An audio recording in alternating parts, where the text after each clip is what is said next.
Muy bien. Ya como hemos visto el caso de España, vamos a ver también el caso de otros lugares, ¿no? Donde se ha desarrollado este tipo de revoluciones. En el caso de Italia, por ejemplo. En el caso de Italia, las revoluciones que van a estallar fueron pues liderado por un grupo llamado pues los Carbonarios, ¿no? Estos Carbonarios que estaban pues en Sicilia empezaron pues a establecer una constitución liberal y este tipo de movimientos va a continuar en Piamonte. Entonces, aquí, en esta situación, interviene la organización político-militar de Europa. ¿Y cuál era esa organización político-militar que tenía como función intervenir donde se dieran revoluciones liberales? La Santa Alianza. ¿Y qué pasó con la Santa Alianza? La Santa Alianza prácticamente la derrotó, pues, ¿no? Otra situación vamos a tener pues en lo que es la zona de los Balcanes, en este caso en Grecia. Grecia para ese entonces es controlado por un imperio, es colonia del Imperio Turco Otomano. El Imperio Turco Otomano ocupa la parte de Europa Oriental, lo que es la zona de Constantinopla, la zona de Asia Menor, el Medio Oriente, ¿no? Era un imperio extenso, ¿no? Que este Imperio Turco Otomano recién va a desaparecer posterior a la Primera Guerra Mundial. Entonces, a partir de 1820, como estallan las revoluciones, ¿qué va a hacer en Grecia? En Grecia también se va a darse pues ese movimiento de buscar la libertad, ¿no? Entonces aquí Grecia va a lograr su independencia del dominio del Imperio Turco Otomano, pero con apoyo de potencias europeas, en este caso Inglaterra y Francia.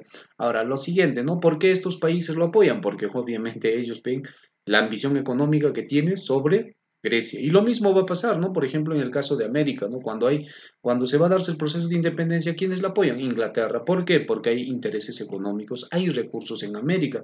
Por ejemplo, en América tenemos recursos. Para ese entonces, nuestra caca, chicos. Ah, caca de las aves, el guano de las islas, ¿no? Entonces, por ahí el interés económico que tiene, ¿no? Pero sería esa situación, independencia de lo que es Grecia. Ahora lo que nos interesa es hablar sobre lo que es la Revolución Liberal de 1830. Si hablamos de lo que es la Revolución de 1830, esta revolución se va a desarrollarse en dónde? En Francia. Este es el objetivo de la clase, ¿no? La Revolución Liberal de 1830, ¿ya chicos? Ahora, si hablamos de esta revolución, tendríamos que mencionar sus antecedentes. ¿Qué es lo que está pasando? Todo ello, ¿no? ¿Qué había pasado? Primero, recuérdate que con la Revolución Francesa de 1789, en Francia se había dado por finalizado lo que es el gobierno de los monarcas absolutistas. Pero en 1814, ¿qué pasó? Napoleón fue derrotado por las coaliciones, ¿no? Por los países que no quería que prospere la revolución. Entonces, a partir de 1814 en Francia se restablece la monarquía absolutista. Pero ¿qué familia va a gobernar? Esta familia, la dinastía Borbón, ¿ya? Y recuerda que ellos son los que van a gobernar. Recuerda, antes de la Revolución Francesa, ¿quién gobernaba a Francia? El rey Luis XVI. Ahora, después de la Revolución Francesa, después de que hayan derrotado a Napoleón, ¿quién va a gobernar? El rey Luis XVIII. Entonces aquí vamos a tener pues que otra vez Francia regresa al absolutismo con los siguientes reyes, ¿no? Que Luis XIV, que va a gobernar de 1814 hasta 1824, 10 años de gobierno, ¿ya? Luego de 10 años de gobierno, en Francia llega al gobierno, ¿quién? Carlos X, de 1824 hasta 1830. Y este añito, muchachos, aquí, hacer un hincapié, es 1824. ¿Qué está pasando en el Perú? Habla, dime, ¿qué está pasando en el Perú? En el Perú, chicos, lo que se está dándose es pues, ya estamos por lograr nuestra independencia, ¿no? Recuerda que el 9 de diciembre de 1824 se desarrolla o se desata la batalla de Ayacucho. Con dicha batalla, ¿qué hemos logrado? Hemos logrado, pues, derrotar a los españoles Ya sé que para otros no es una verdadera independencia, pero de alguna otra manera nos hemos quitado de ese yugo español que nos explotaba, ¿no? Entonces, 1824 importante, ¿no? Cambio en Francia, en América estamos en el proceso ya de la independencia, finalizando la tarea, ¿no? Entonces, ahora vamos a ver lo que es el gobierno de este monarca, ¿no? Luis XVIII. Si hablamos de Luis XVIII, chicos, vamos a ver que este señor lo que ha hecho es lo siguiente, ¿no? Aquí tienes en la imagen, ha dado la libertad de prensa a los liberales, o sea, eso era una medida favorable para que ellos sigan dando a conocer su pensamiento, ¿no? Pero también sería pues arma de doble filo, ¿no? Porque alentaría a la gente aún más a ser más liberales, ¿no? Por ahí. Entonces, posteriormente estalla la Revolución Blanca. ¿En qué consiste? Es persecución de parte del rey contra los generales de Napoleón, por ejemplo, contra los liberales. Entonces, por ahí, los liberales eran la minoría, pues en ese entonces, que no estaba de acuerdo con la monarquía absolutista. Entonces, frente a estas situaciones, vamos a tener pues ya la llegada al gobierno del Carlos X de 1824. Carlos X tendría pues lo que es la imagen, ¿no? Aquí tenemos a Carlos X para analizarlo a su gobierno, ¿no? Este señor ha sido el principal representante, el más importante de la monarquía absolutista cuando se restauró, ¿no? Por ejemplo, cuando él va a gobernar, no va a gobernar en favor de los liberales, sino va a gobernar a favor de quién? Del clero y de la nobleza. Va a favorecer a ellos. Entonces, toda esta situación, pues, no le gusta a la gente, ¿no? No le gusta a la población de Francia. Por ahí vamos a tener pues que, aparte de eso, el gobierno de Francia, la monarquía de Francia, dice, los burgueses que han participado en la Revolución de Francia de 1789 ahora tienen que pagar la indemnización de los daños que han ocasionado con esa revolución. ¿A quién? A la nobleza feudal.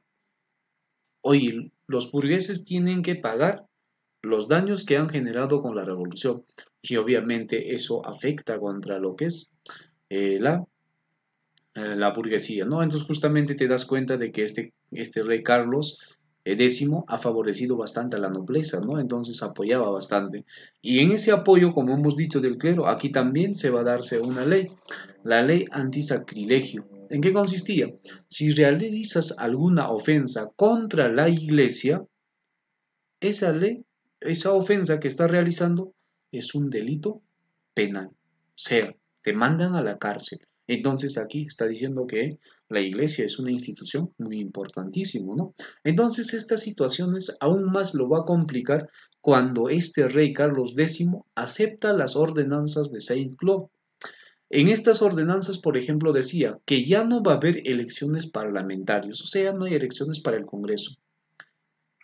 Otro, anula la libertad de expresión. O sea, aquí ya no puedes hablar. Por ejemplo, en la fase anterior había una libertad, cierta libertad en el gobierno de Luis XVIII, ¿no? Por eso justamente los liberales estaban tranquilos, estaban felices, ¿no?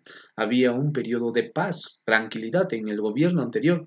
Pero ahora, como le va a anularle la libertad, la burguesía no se va a quedarse calladito, van a empezar a protestar, van a empezar a organizarse sus reuniones, movilizaciones, ¿ya? Y para luchar aún más contra ellos, por ejemplo, va lo que es confiscar las imprentas liberales. ¿Eso qué significa, chicos? Significa, pues, que ya no va a haber libros, ya no va a haber periódicos que van a cuestionar al gobierno de Carlos X. Entonces, esta situación ha sido terrible, ¿no? Y la burguesía, cansado de estos abusos y maltratos y reglamentos prácticamente opresores, van a empezar a rebelarse. Esa rebelión de la burguesía se llama las Tres Gloriosas Jornadas, o puedes llamarle los Tres Soles de Julio o la Revolución de las Barricadas. Profe, ¿por qué tres soles? ¿Que el nuevo sol era su moneda de Francia? No, se refiere a los 3 días de lucha que van a emprender la burguesía, ¿no? Este es en 1830, ¿no?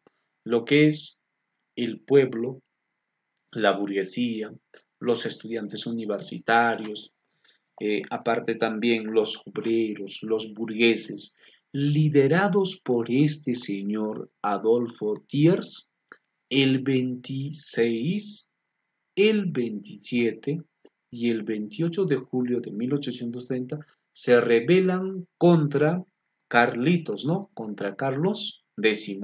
¿Y qué es lo que van a hacer? Obviamente el objetivo es votarlo ¿a quién? A Carlos X. Y lo van a votar a Carlos X y en su reemplazo pondrían pues a su primo de este. ¿A quién? A Luis Felipe de Orleans, un monarca burgués, un monarca que va a gobernar a favor de ellos. Pero en algún momento este señor se va a olvidarse de esa situación. Por eso en el año posterior, en 1848, o sea, después de 18 años, le van a botarle del cargo a él también mediante la revolución. A esa revolución se llama de 1848, que será para la próxima clase, ¿no? Entonces ahora tenemos un nuevo monarca, pero este monarca es un monarca burgués que apoya a la burguesía y respeta pues las libertades, ¿no? Toda esta situación que se ha generado en Francia ha tenido repercusiones, ¿no? Influencias. Por ejemplo, en España, ¿no? Estamos hablando de 1830. En 1830, en España, ¿qué está pasando, chicos? España está en una situación caótica, ¿no? Crisis política. Sus colonias que tiene en América, ¿qué es lo que están haciendo? Están buscando, pues, su independencia. América del Sur está en proceso de independencia y justamente nosotros vamos a lograr nuestra independencia en 1824, ¿ya? En Alemania también lo que es la zona de los germanos igualito está. Italia, como hemos dicho, había estallado y lo van a lograr, ¿no? Y su unificación también se va a lograr, porque Italia está dividida en varios reinos, ¿no? Varios pueblos, entonces eso se va a unificarse. Bélgica va a lograr su independencia de Holanda. Y lo mismo va a pasar en lo que es el oriente, ¿no? Polonia también lograría su independencia de Rusia. Y de esa manera vamos a tener una de las consecuencias es que en Europa y Francia se restablece una monarquía de carácter constitucional. ¿Qué significa? Que el rey comparte el poder ¿con quién? Con el Congreso. Ahora, a este Felipe de Orleans le conocían con esta frasecita, ¿no? El rey reina, pero no gobierna. ¿Quiénes gobernaban a Francia, profe? O sea, los que tomaban las decisiones políticas fue el Parlamento, pues, ¿no? Entonces, por ahí vamos a tener una monarquía de tipo constitucional. En aquí también se observó de que triunfó el liberalismo, lo que es la libertad, toda esa idea, ¿no? Otro, la pequeña burguesía y la población obrera siguieron marginados, ¿no? Para ellos no han sido solucionados. Creo que hasta ahora, ¿no? Los campesinos, los obreros siempre siguen siendo explotados, ¿no? Eso es propio de un sistema económico llamado el capitalismo. Entonces ahí vamos a tener, por ejemplo, la independencia. Pero no te olvides, lo más importante, ¿sabes cuál es la consecuencia más importante? Es que desaparece la Santa Alianza, una organización militar de los países de Europa como Inglaterra, Rusia, parte de Francia, algunos estaban, los españoles, entonces ellos iban a desaparecer todas las revoluciones liberales, pero no se cumplió con su objetivo, más al contrario, esas revoluciones liberales terminaron con la Santa Alianza. Por ejemplo, ¿no? La Santa Alianza quiso intervenir en América, ¿verdad? Hemos dicho bien claro en 1823, cuando América ya está a punto de lograr su independencia, pero lamentablemente el presidente norteamericano James Monroe, que dijo, oye, españoles, América es para los americanos, nada tienen que ver aquí. Entonces prácticamente ahí es lo que va a desaparecer, pues no, en 1830 finaliza y en Europa la burguesía retoma el control político, pero sigue siendo una monarquía, ¿no? Entonces, con las revoluciones de las próximas, la próxima que vamos a ver que la burguesía ha logrado el poder. ¿Y chicos? Muy bien, entonces sería con respecto a la sesión de hoy, con respecto a las revoluciones liberales, pero la revolución más importante ha sido de 1830. Y como también otras revoluciones en otras partes de Europa, pero nos deja pendiente la revolución de 1848, que se va a darse en la misma Francia. Muy bien, chicos, nos vemos en la siguiente clase.